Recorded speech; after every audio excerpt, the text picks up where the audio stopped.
This is the Artist Entrepreneur Podcast. We are your hosts, Amanda Ritchie, Noah Dock, and me, Kerry Wee. We're three artists brought together by the love of circus and dance. Amanda from the world of Cirque du Soleil as an aerial soloist, Noah, our academic, and me from the commercial dance world. This is one of the greatest jobs in the world, but it comes with uncertainty. Each episode contains insight on how to pursue art-based businesses.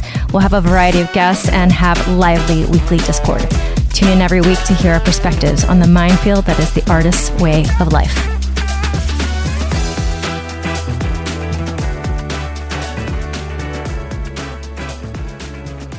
What happens when you're traveling like that? Does everything get put on hold? Are you like on a laptop in cafes trying to get work done? Like what does it look like for you? That's such a good question. I think it depends on the time of the year and what's going on. I really wish I could be fully remote and like work from anywhere in the world. That's sort of like one of my dream goals, is to be able to do that. Yeah. And to a certain extent, I would argue that I do. And I think a lot of my friends would be like, what are you talking about? You're always traveling. You're never home. Like, you are a remote worker, even if you don't want to admit it. And to a certain extent, they're right. However, there are certain things that like pull me back to LA that I'm like required to be here, or certain like meetings or events or whatever it is. So what does it look like? Usually, well, it's very hard to put down my phone or like go completely off grid. And like, there's always emails to respond to. There's always things going on. And then, yeah, sometimes it's sitting in cafes, sitting at the hotel, doing work. I'll always choose a cafe over my hotel. Okay. And because at least you're still out, right? And yes. Yeah, still taking phone calls, still writing emails, you can do a lot with your phone. Oh, yeah. Does it take you out of the moment, though? Or is that the moment you have to do both because that's how you choose to live your life? I'd say the moments where I don't want to be taken out of it, I actively work to make sure that I don't have to work during those times. Like while I was in Canada, I didn't have Wi-Fi for 4 days. And so I had to make sure that I was okay to do that. Yes. You have to plan around. Yeah. 100%. I was just in LA and I was working in my business more than on it. And man, I came home to San Antonio to like a stack of work editing. You know what I'm saying? Because I was teaching a lot. Yeah. I had the Amanda situation. Any thoughts on today? Well, how was your trip? I love LA. It was informative and educational for me to land there and have my authentic feelings become very... You're 21 years old? Oh my goodness. She grows up so fast. To like really just think about, oh, this is very obvious that I'm having this feeling. So I came back to LA and I had such an overwhelming feeling of home.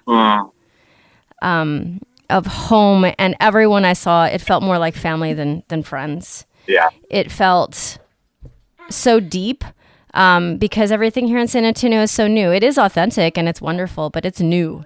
And everything there is, the relationships are 10 plus years with every single person.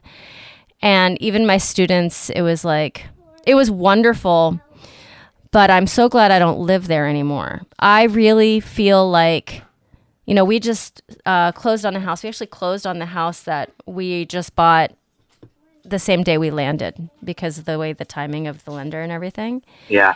And listeners, we bought a 3,000, I'll just say it on here so people kind of know the numbers. Like we just bought a 3,000 square foot house in San Antonio in a good neighborhood, in good driving distance from our jobs for $290,000.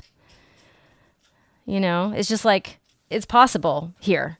Yeah. And so just being there, I really like the idea, and Asa does too, to pop in, see all the people at once, make all the money at once, and then go live somewhere else that's affordable. I really love that idea. So we're actually going to go back more. Not like super often, because it's exhausting to go and like work like crazy and then to come back to a full week of work. But like once every 6 months, I think we're going to go back home and just do exactly what we just did. I enjoyed all my favorite food on the same weekend. I never would have done that if I lived there, because, like I'm not going to eat out 5 times if I live there in a weekend. And we saw all of my friends. And I don't know about you, but I didn't really see a lot of my friends when I was living there. And and now you go and you do it all at once, and everybody's excited. They make an effort. I make an effort. So I really like this setup, this traveling in, and then having home base here, where we feel like we're actually saving some money. Yeah. Yeah, but it feels like home. Yeah, 100%. I get that. I think about New York in a similar way, not in that it's home, but like I have a life in New York, or I had a life in New York, and like in going back every quarter or every few months or whatever it might be, how important that is to keep that life, keep those relationships, keep those relationships. Yeah. I don't work in New York anymore. But I'm always like, if I see a job or something that's in New York, I'm always like, ooh, that could be nice. Like the ability to go to and from and like use it a little bit. I'm all about it, because the opportunity to, not that I live somewhere inexpensive or that's more manageable in that way, and then go somewhere like New York, but that sort of experience, being able to go to either a home or a place to work for a little while and then come back, I think there's a lot of people who do that and they love that life. Yeah, I like it a lot, and it matches our lifestyles. I just solidified a weekend of teaching at NECA in September for a 3-day silk immersion, and I don't know what it was. I didn't have to leave LA for all this stuff to open up to me, but that's what happened. Yeah. Like I didn't have my brain open up to it, and I put myself out there because I wasn't just like tied to this so tight of a teaching schedule like Amanda is, honestly. Yeah. Like it's kind of that same problem. So yeah, I'm loving this. I think I can have the best of both worlds, and I'm really excited about it. Yeah. I'm really excited about it. Yeah. Yeah. Gosh, it's so funny. I've been having such similar conversations or thoughts in terms of like, where do you want to be? Where's home base? Is there a home base? Yeah. And playing with that, because I don't have an answer to that right now. I know I don't want it to be LA. Interesting. Well, honestly, our hand got forced because I never would have picked San Antonio. But the more I learn about it, it's the perfect city for us because it's still budding in all ways. Like, not because like the weather's like my favorite or anything, or that, oh my God, I'm in love with Texas so much, but it's a city that's budding in a lot of ways. Like the real estate market hasn't yet, saturated. My industry hasn't saturated. Yeah. Have you been thinking, which way have you been thinking? Have you been thinking like a horizontal move that is equal to LA, or completely opposite? I don't have that answer. I probably not a horizontal move in terms of like LA, New York, San Francisco, Miami. Yeah, San Francisco, yeah. Although Miami's a little bit different. I will say Miami's a little bit different. But California is, and I know you and I have had this conversation before, but California is so just awful. As a business owner, as anything. Like, we've really turned this beautiful, amazing place into hell to live in and work in and try and survive in. And then it's on fire half the time. Well, yeah, that too. But no, I'm a big fan of Nevada right now. I've thought about Vegas, but also I've thought about these places as not necessarily a place to live, but a place to invest in, whether that's time or property or businesses or, Yes. Yes. a work effort, whatever it is, into those places, because I think that there's opportunity for people who live there, but there's also opportunity for people who don't necessarily live there. Who was I talking to? Was it Amanda? About how when you get to a certain point, I feel like we all moved to LA, or you're there already, but most of us transplants who are artists move there because the city is going to give us what other cities cannot. And that's what it gave me for so long. 2 decades it did that. And then there was a tipping point where I realized that being somewhere else was going to be more beneficial to my career. Yeah. It became obvious this year. Is that where you're at? I don't think it has anything to do with career necessarily. Okay. And maybe that sort of brings me to the topic that I've been thinking of. Please, I would love to hear it.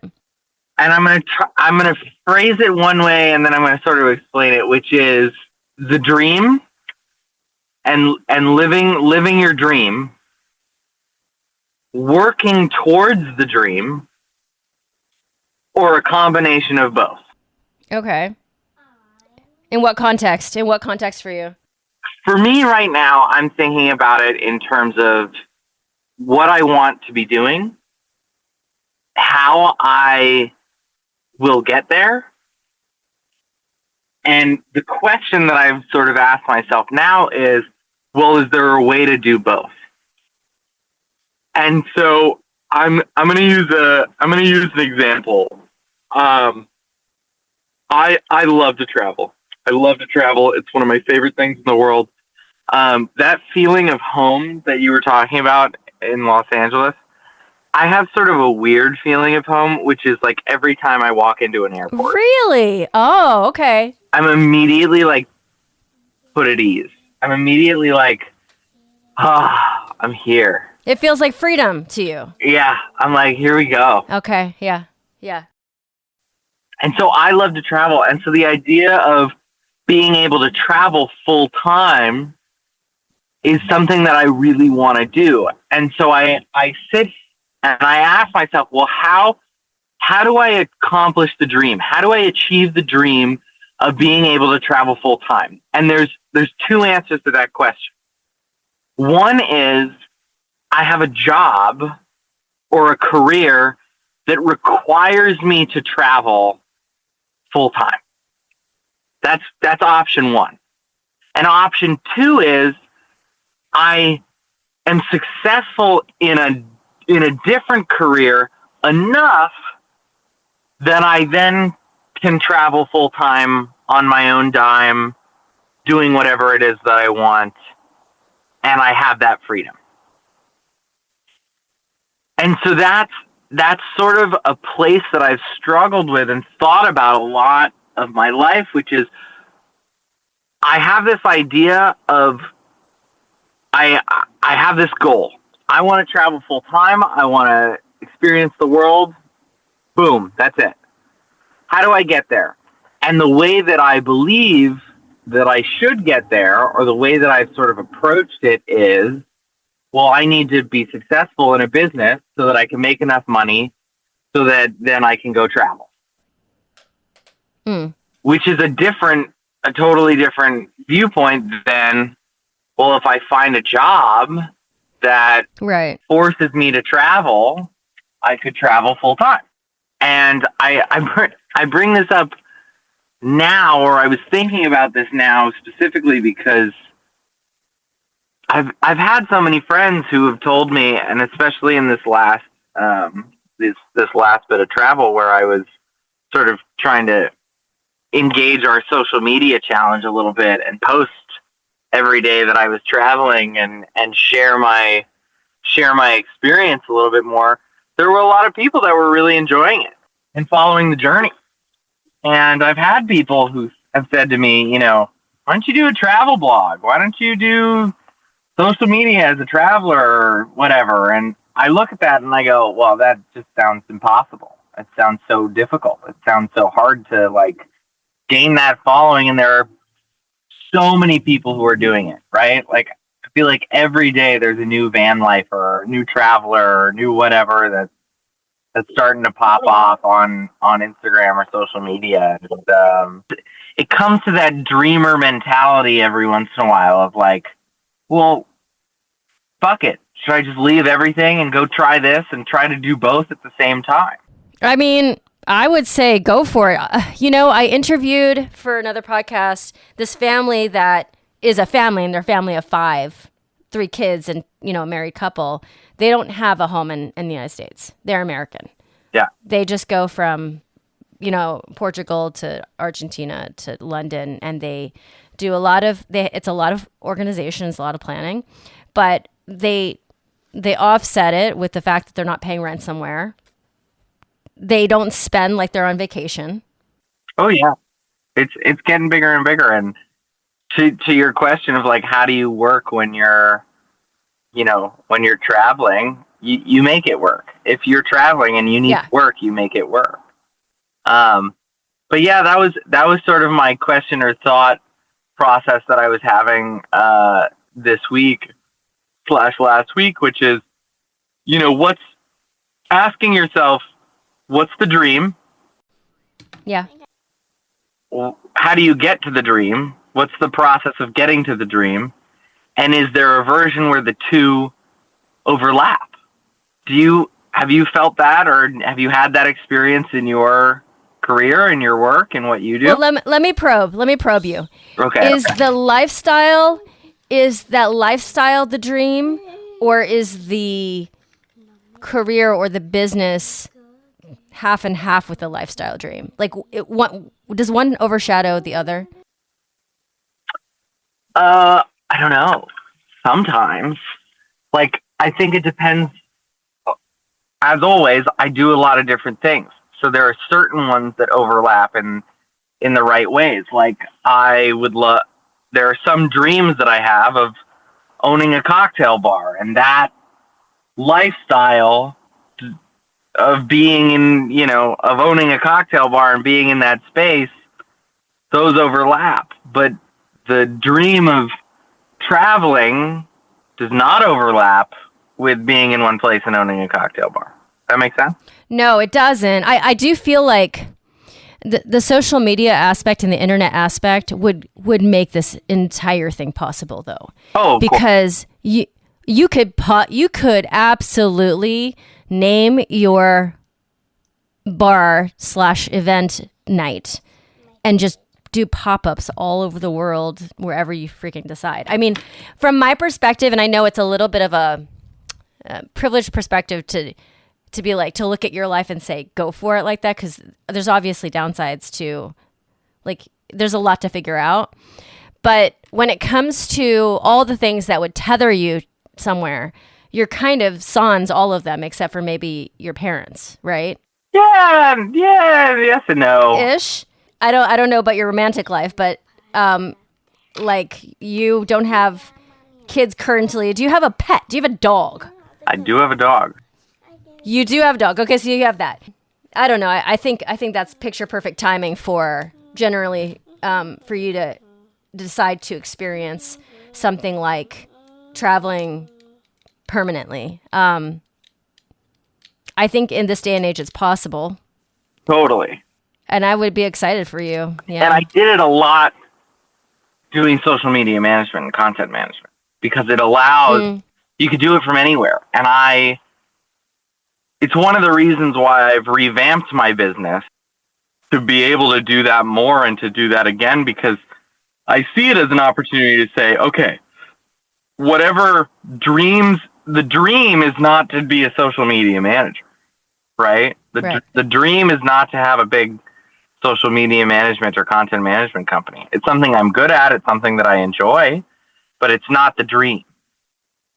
However, it is something that could allow me to have the dream of being able to travel more often and all those things. And so that's where those two pieces come in. How do you get there versus what it is? sometimes they're overlapped. Totally. I mean, I'll use me as an example before I ask you again, but like the dream of being a dance choreographer and working in the dance world is part of the work. That is part of the how you get there. That is part of the process. So much of when I was living in New York and when I was working and when I was teaching, none of it felt like work. It all feels like I'm already in the dream, right? Even if the dream is sometimes a nightmare. Yeah, sometimes. Which I know we can all relate to. Sometimes the dream is a nightmare. Okay, to answer your question, for me, it's kind of flipped. The only reason I ever really wanted to be in LA was for the dance industry, for the entertainment industry. So from my perspective, as it gets more expensive, I don't personally understand why anybody would really want to be there so much if they were not needing one of the industries that can only be found there. Because it is just so hard to navigate. It's just like, it's a big it's a big pond, huge pond. And so I was only ever there for entertainment, the entertainment world. And after I realized that I could work more not being in Hollywood, I was very okay with leaving. Yeah. That being said, for me, it's I want to do the thing. I want to do the dancing. I want to do the auditioning. I was thinking about auditioning and booking a gig. And I think I got a little addicted to the dopamine rush of booking things. Because I had to get used to not doing that anymore, not having that. And it's not necessarily a healthy thing. The competitiveness, and then you get this rush, this like hormonal rush, I think, from like beating all those other people out and getting the job, of being in the audition circuit and being like on the cutting edge of things and like being in the pulse of things. It just was so addictive to me. And with Ariel now, I still think I'm like that. I think that's why I like doing a podcast, because I like to be in the conversation. I like to be relevant amongst the people who are doing it. It's exciting to me. Like, it's fun. Yeah. Like the traveling aspect. I love traveling as a dancer. But you know what you just said made me think that we are very opposite, because my authentic feeling, I was in Lebanon. I was in Beirut for a month on a contract. I was dancing for a show. And very close to our hotel, there was this, like, we were on the coast, and there's this cafe, and it was so idyllic. Like, there was rocks, and you can order a sandwich or a hookah. I don't hookah, but like in a glass of wine. And the water would just spray up all over the rocks, and the sun was setting on Beirut. What, Bean? What are you talking about? I'm talking about when I traveled, when I was dancing, and I was in a different country. When I with you? No, you weren't born yet, my love. What? I know. What life did I have before you is what she wants to know. And I recognized, half my brain was like, I will never forget this moment. And I sat at that cafe many times because we were there for a month. But no, I was homesick. At the same time. Like, I like the idea of it more than I actually like it. Because, when you're on a gig, sometimes you're lonely. If you're not I happen to be on the gig with my friends, but, sometimes you're lonely. You don't have all your stuff. You're living out of a suitcase. So that makes me know that I'm kind of the opposite of what you're talking about. Well, that's a whole, and that's a whole other conversation, the idea of it versus it.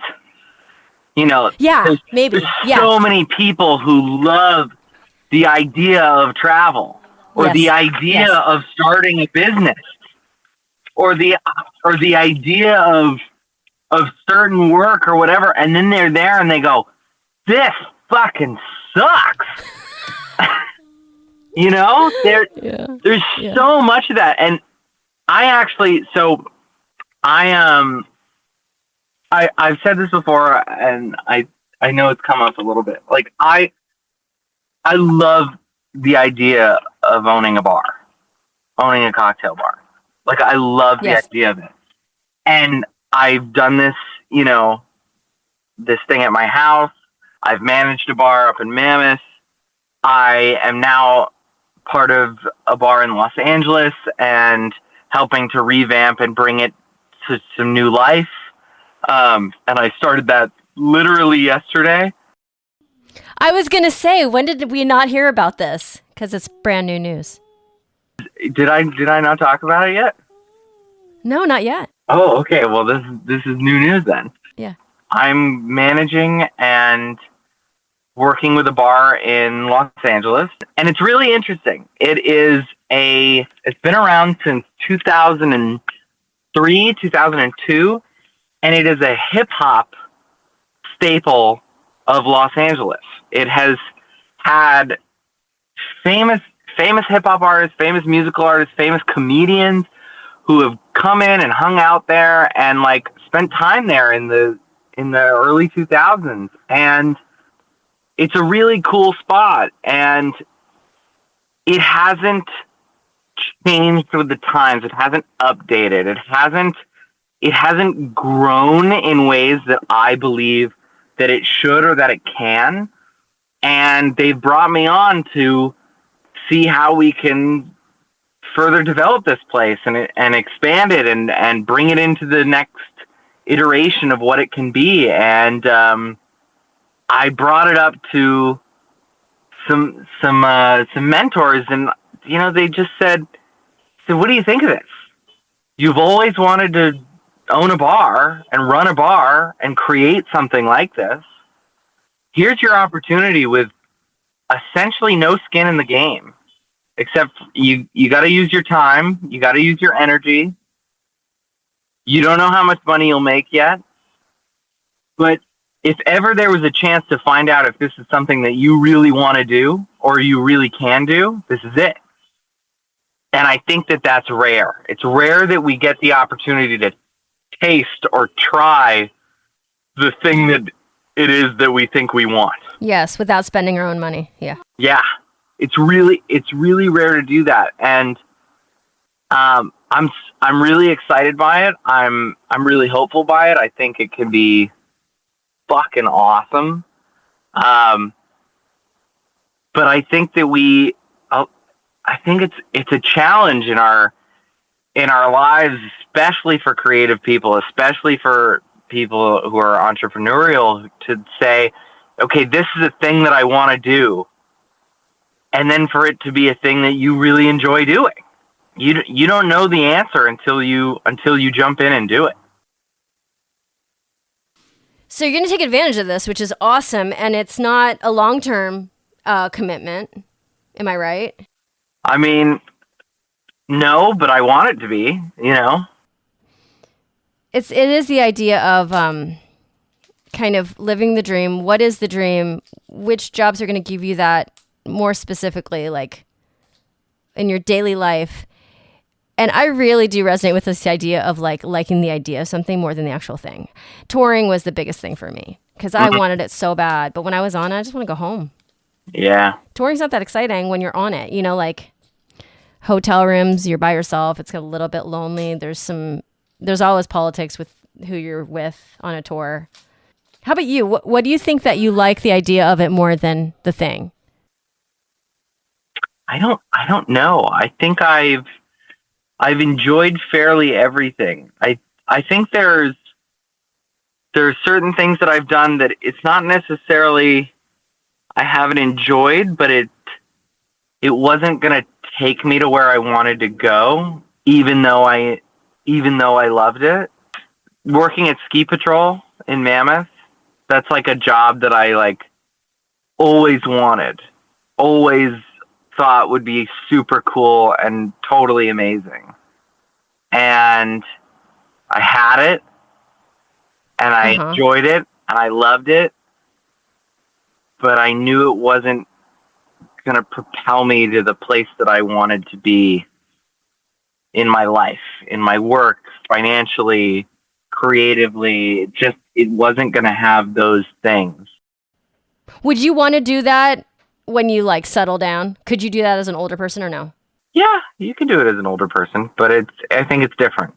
I think it's just different. It's something I'd love to be involved in, but I don't know if it's something I could do all the time. That's another piece of this is it something you want? When you get it, is it something you enjoy? Yep. And is it something that will propel you towards the dream? Whatever your dream is, whatever that goal is, wherever it is that you want to go. And some of it, I feel like this goes back to our balance conversation. Some of it can and some of it maybe won't.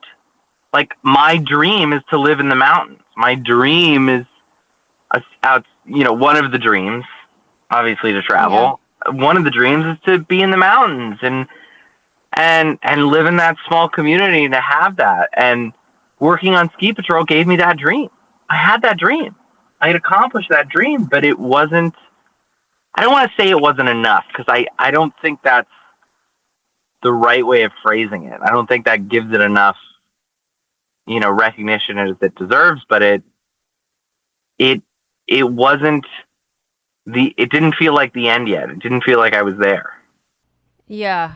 Okay, two things are in my mind, and they could be complete separate podcasts because it's such a big question. Number one, I moved here, and what I found in the soul of the city that I'm feeling, and I can't taste or touch it. LA is a place that people are reaching so high.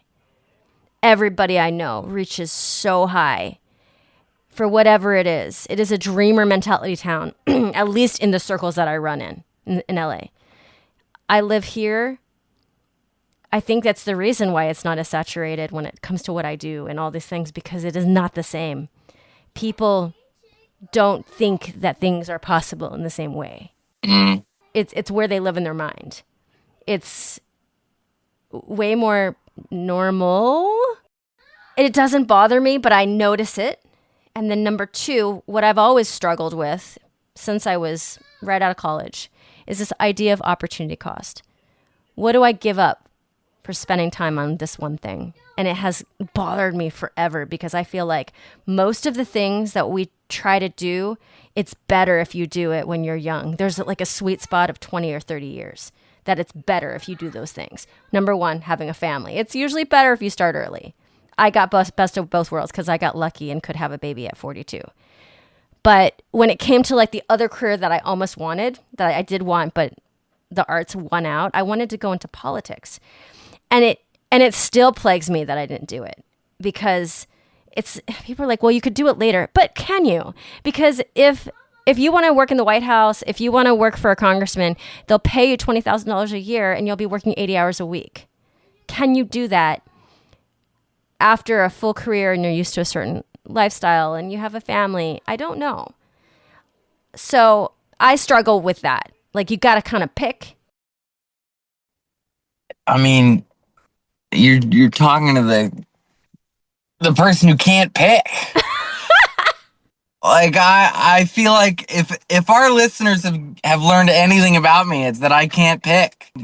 I do so many different things that make no logical sense together. I mean, the joke that I've made for like, God, I don't even know how long now, is that my perfect career is to run a circus company in the mountains that is specifically for motorcycle acrobats that has a cocktail bar in it. Like that, and like, it's ridiculous. It's an insane thing. And yes, opportunity cost. I mean, and you, of all people, and dancers especially, understand the concept of opportunity cost. Yeah, you just don't have very much time. Like, you have 10, 15 years. Right. Your body is this for this long. Yep. I mean, there's and from the circus perspective, I mean, these performers who come from the Olympics, like, they're 12 years old. They're not actually 12 years old, but they're young. They might as well be 12 years old. Yes. Because that's when you can do those things. And it's so rare that there's somebody who is much older, yes, who's doing that sort of, I mean, who's the football player? Not that I know anything about sports. Manning. Tom Brady? Yeah, Tom Brady. Manning. You know, he's like the oldest guy. He was the oldest guy on there. And there was one of him, right? Nobody else was like that. There's such an opportunity cost. And I think it's really hard I know it's really hard for me to sacrifice any opportunity. It's really, I struggle with that a lot. I don't have a good solution for it at all. I'm the worst person to ask. Come on. Okay, I know. This is really good birth control for Noah. Come on.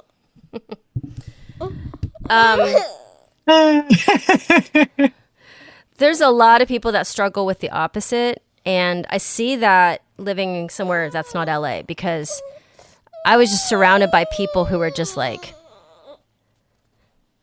this, and you're one of the biggest examples of this in my life, where you really do want to do everything, and you do your hardest to like just wrap your hands around every opportunity that you have. I just have sympathy and empathy for that, because I didn't have so many small projects that I wanted to do. I almost thought about it as like in the multiverse, a version of Kerry on another planet is living that full dream and doing it to its farthest extent. And I want to like hang out with that version of me sometimes, because the idea of picking one was wrenching, at least now in my age here thinking about it. It wrenches me sometimes. But I know I identify as an artist, and that is always gonna win. So I come to terms with it. Well, and I think it's a really, only time will tell, right? Like only time will tell if picking one was the right answer, or a good, not the right answer, but a good answer or a good decision, or if trying to do everything or trying to do all of it was the right answer as well. I mean, you never know. You never know. And I think for some people, it's really hard to pick one thing. It's really hard. Yeah, and your example of the one of the dreams is to own a cocktail bar. That specific dream goes so contrary to your other dreams, because from what I know, if you own a bar, doesn't matter where, you are there at the end of the night counting the money. That's what you're doing at 3:00 in the morning. Yeah. So it's not just living in one place, it's like having a night life, which I don't think bothers you at all necessarily. But it does run counter to the idea of being a world traveler and not having a home. It's like exactly the opposite. Right. It's I spent this past week with a friend of mine who's a business owner. He owns property. I talked to him about his life and his life story and how he got to where he is. He's not only a property owner, but he owns the businesses within those properties. He has had a crazy experience, and he said to me, I was lucky a lot. I got really lucky in finding opportunities, in being in the right place at the right time, but also I took every opportunity. I took every chance. If there was a lottery for a condo building, or the opportunity to buy a condo building, I submitted for it. If there was a business that was coming for sale, or there was a manager position opening up at something that I could, sort of understand, I'd go for it. And it all ended up working out, and it all led him to the decisions that he made and to the success that he's found. And even in this guy, who's a successful guy, who, by all accounts, if you look at his life, he's got a great and successful life. Even then, he still looked at me and he said, but I still made a ton of mistakes. I still wish that I hadn't sold that property and kept that. And for every big win, there's something in that win that was like, oh man, I should have done that. I should have done that instead. That's that alternate reality. That's that opportunity cost to a certain extent, that like, oh man, well, I could have done this, or I should have done that, or I could have picked differently. For me, at least, I try to keep plugging on. I try to take every opportunity that I can. I try to see what'll happen. And I have plenty of friends who look at me and they go, you got to pick one thing. You got to do one thing and put 100% effort towards it. And I have other people who say, take whatever you can get and work towards whatever you can get. I mean, I just love watching this ride, and I actually think it's amazing that we'll have like a podcast, but the story of it. Right. I think that it's interesting to listen to business podcasts where the person has made it, like they're on the top. They're the CEO, they've made the billions, and they're just giving advice now, right? But it's a different thing to be witness. So I'm witness to your process of figuring out where you want to put your time. I don't think there's a right answer either. The other thing that, I was telling you I had an epiphany about a month ago about my dance career and like really embracing all the decisions I've made. When I was first really having the issue all these years, it was kind of all based on like, oh, that one decision to leave that job in DC when I was 23 years old and move out to LA. And after that, I was in. But it's not true. I could have left at any time. I didn't have to put 24 years into that city and into a career. I made that choice every single day. And so for so long, if I didn't make that one decision, I wouldn't have spent the rest of the 24 years there. That's so silly that I thought about it in such a binary way, that it was like I either choose this or chose that. I could have made different choices all along the way. The problem is I can't edit her out of my track. I can edit her out of your track. Like, that's so silly for me to have thought about it as like it was one, in my mind, irresponsible choice or kind of like risky choice that I made. Really, the answer is that I made that same risky choice about thousands of times. Every single time I decided to stay, and every single gig that I did that launched me further into that career, and taking on Ariel, which launched me further into a circus world, which is even less established than the dance world. You know what I'm saying? I think it's great that you make these like micro decisions all the time. Like, you just decided to help bring a bar back to life, and the amount of skill set that you're going to learn from that. I think that I've always thought with you, as your businesses grow, maybe Red Flags does take off and you're just going to have employees.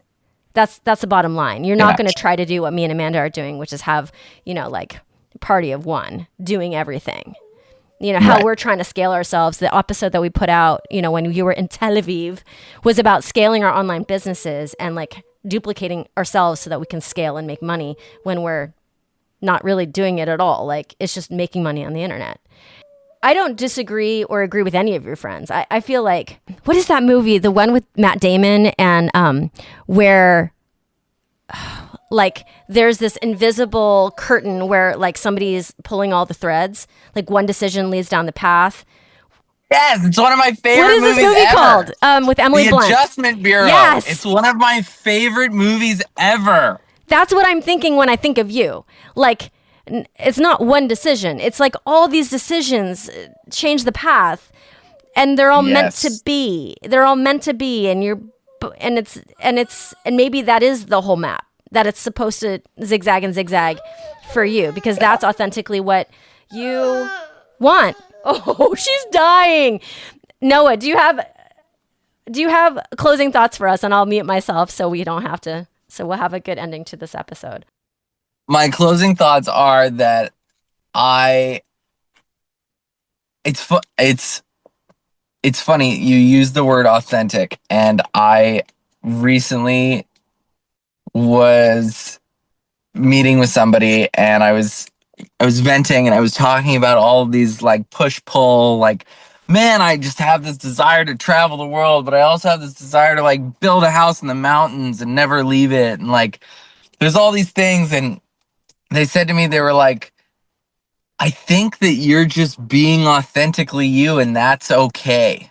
It's okay if that, like, your push and pull is part of who you are. Yeah. Yeah, I think so too. It's exciting to watch too. And I hate the word authentic because we use it too much, but like I wish we had a different word, but that is the truth. Oh, I never use the word authentic, so I don't hear it that often. But what I really also agree with you is something and probably one of the reasons why I agreed to do this podcast is that it is not only us shooting the shit, but it's us shooting the shit from where we are now, not Yes. from where we will be.